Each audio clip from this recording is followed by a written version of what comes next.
And the beauty of it is that today I'm going to go over 4 of the most popular types of geraniums. In case you thought that there's only one, there's more than one. I didn't know that. Okay. And it's a little bit of some care tips for them. Well, walk us through. Yeah. Okay, well, the first one is called the Zonal geranium, and it's what I have right here in this little window box. Now, what makes it a little bit different than the other ones that we're going to talk about is that this is the one that you want to have in a window box because it's what you will see at eye level. It's beautiful displayed flowers with these beautiful scallop leaves, and this is what's typically used in here, also in the landscape, in the ground.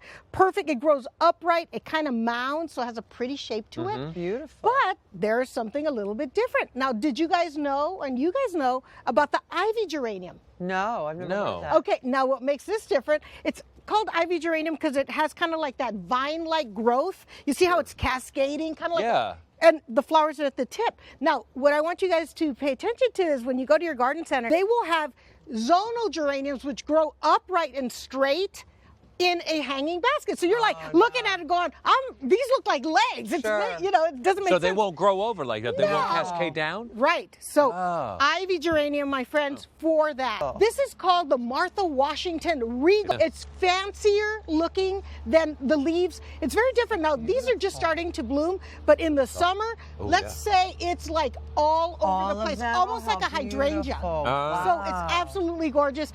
The fourth one that I'm showing you today is the scented geranium, and it's fuzzy, it's velvety. Smell your fingers. Exactly. Wait. It's like peppermint. They extract aromatic oils, essential oils. In the summer when it's hot, you can smell it. It's so delicious. If you're in a cold area for the winter, what you need to do, you can enjoy your geraniums during the spring and summer. Just take them indoors or take cuttings from them so you can make new plants for the following spring, and they will be fine. Overwintered indoors. The thing that's most important about it is that it does need full sun. 6 hours of direct sunshine minimum, because think about it.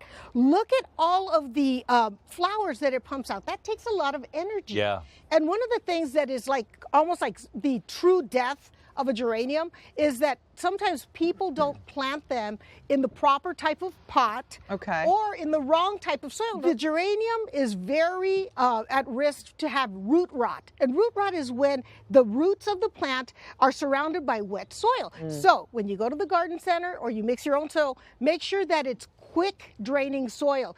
If the bag says it has of soil says it has peat in it, you don't want the peat in that because that's going to retain too much moisture next to your roots. So fast draining, and then we like to use terracottas. Usually you see it with terracotta. Because terracotta breathes. The air goes in, air goes out. It allows your soil to breathe. That's a good thing. You really need to get to know your geranium. So I'm going to encourage you to take your finger and before you water it, really stick it in about 2 inches. And it shouldn't feel wet at all. It should really feel like it's getting dry.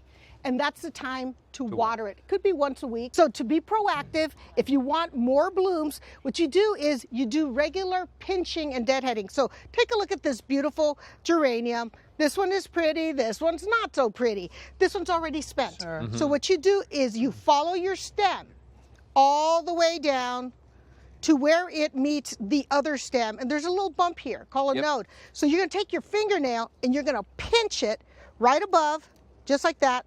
Just take it off. Just take it off. Goodbye. And then what now is going to happen is all the energy is going to be directed up here. It's going to make a new stem right there. This is going to grow. I mean, it's going to encourage more blooms. And you could also fertilize it. But I would say use a time release fertilizer, and one that when you turn it around and you see the numbers, let me see, can you see that? It says 14, 14, 14. It's called a balanced fertilizer when all the numbers are the same. That just means that it's going to feed your geranium all the major nutrients it needs in equal balance. And that is what you're looking for.